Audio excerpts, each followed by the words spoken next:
E para começar, Maicon, o que que você acha que falta para dar certo nos relacionamentos hoje em dia? Cara, eu acredito que, em primeiro lugar, é saber ouvir e também deixar o ego de lado. As pessoas elas são muito movidas por essa questão de querer estar certas o tempo todo. E quando a gente quer estar certo, a gente acaba deixando de ouvir o outro lado da moeda. Então, seja homem ou seja mulher, a partir do momento que se dispõem a estar numa relação e se fecham para entender o universo que é totalmente distinto de si, que é aquela outra pessoa, as coisas não dão certo. Agora, quando ambos colocam a questão da humildade em primeiro lugar e antes de criticar, de apontar o dedo, começa a querer ouvir, querer saber o que que se passa por aquela cabeça, eu acho que esse é o primeiro passo para que as pessoas possam ter um entrosamento e Boa. fazer com que as coisas fluam, as coisas deem certo. Eu, pelo menos, penso desse jeito. Eu acho que falta diálogo. Eu acho que a vontade de estar certo, ela acaba muitas das vezes fazendo com que possíveis grandes relacionamentos sejam jogados para debaixo do tapete. Boa, gostei. Mas eu quero ouvir a opinião do Diego, que não quer a mulher que usa calça de oncinha. Olha, galera, na minha opinião, falta maturidade, respeito e reciprocidade. Então eu vejo hoje que os relacionamentos, as pessoas são individuais, qualquer coisinha brigam, eles não têm maturidade de sentar e resolver. Tudo é briga, discussão. Então, para um relacionamento ser top, dar certo, tem que ter maturidade. E essa maturidade, Diego, muitas vezes pode gerar até uma dissonância de ideias, né? Às vezes a pessoa não consegue entender o que que é uma maturidade em si. Às vezes uma pessoa pode achar que maturidade é só você ter anos de vida. Só que, na verdade, não é disso que você está falando, né? Maturidade, ela envolve outros Não. aspectos. O que que seria uma pessoa madura, na sua opinião aí, para nossa audiência entender melhor? É uma pessoa madura, quer dizer que todos temos defeitos. E se você entrar em um relacionamento, em um relacionamento, não existe pessoas que não têm defeito. Sempre alguém vai errar mais, alguém vai errar de menos. E nós temos que ter a maturidade de aceitar o defeito do outro.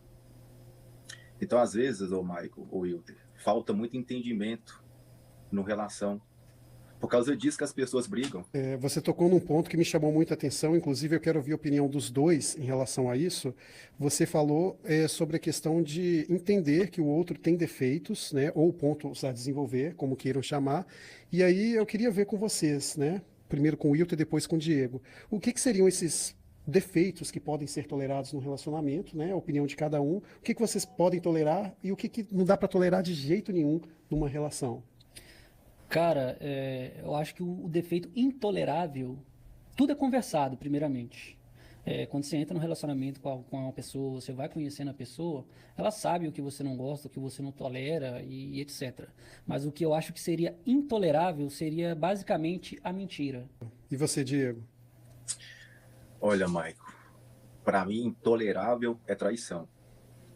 Traição é Peraí, embaçado. tolerável ou intolerável?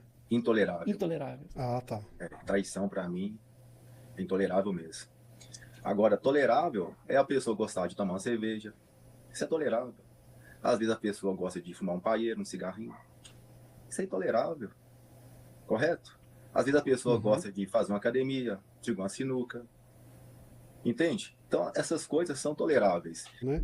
Eu acredito que o que é intolerável é a quebra da confiança, né? Que tem a ver com a questão da Que mentira, leva à traição que também. leva à traição também, porque se você começa a ter comportamentos que comprometam a sua índole, o seu caráter, não há relacionamento que seja sustentado, cara, tanto no médio, no curto, no longo prazo, porque tudo começa com uma pequena mentira, né? Às vezes a pessoa, ela vai chegar tarde do trabalho, talvez porque ela passou na casa de um amigo, aí a pessoa para e pensa, eu não vou falar que eu passei na casa do meu amigo porque ela vai me encher o saco, eu vou falar que eu fiquei agarrado no serviço. Tipo assim, seria, entre aspas, uma mentira ingênua, né? Porém, isso no longo prazo pode ser o início de algo que vai prejudicar o relacionamento. Por quê? Suponhamos que se você mente em coisas pequenas, quem que garante que você não vai mentir em coisas maiores? Eu, pelo menos, penso dessa forma. Eu acho que é mais justificável você falar a verdade, por mais que a pessoa não vá gostar e num primeiro momento ela vai achar ruim com você, mas depois ela vai pensar, poxa, pelo menos ele falou a verdade para mim, né? Boa. Ele chegou atrasado no encontro, porque depois passou antes na casa de um amigo, sei lá, ficou jogando videogame, jogou uma bola até mais tarde, ou então só ficou dormindo, mas pelo menos ele foi sincero. Então, o mesmo vale em relação ao contrário. Às vezes a mulher fica falando mentira, né? Às vezes ela tá com a amiga, né, na casa da amiga e de repente fala que estava na igreja, né? Porque sabe que de repente o namorado ou o marido não vai gostar dela estar conversando com uma amiga que talvez seja solteira. Eu acho que isso faz com que o relacionamento seja enfraquecido. Eu acho que a transparência, os dois sentarem e conversarem o que que dá para ser feito, o que cada um acha importante e o que que não acha. Eu acho que essa transparência é que faz o relacionamento ser duradouro. E a Boa. partir do momento que essas mentiras pequenas, elas se tornam recorrentes, no final do dia ela já é uma mentirona, uma mentira gigante. Então tem Aí que cortar o, o mal pela raiz.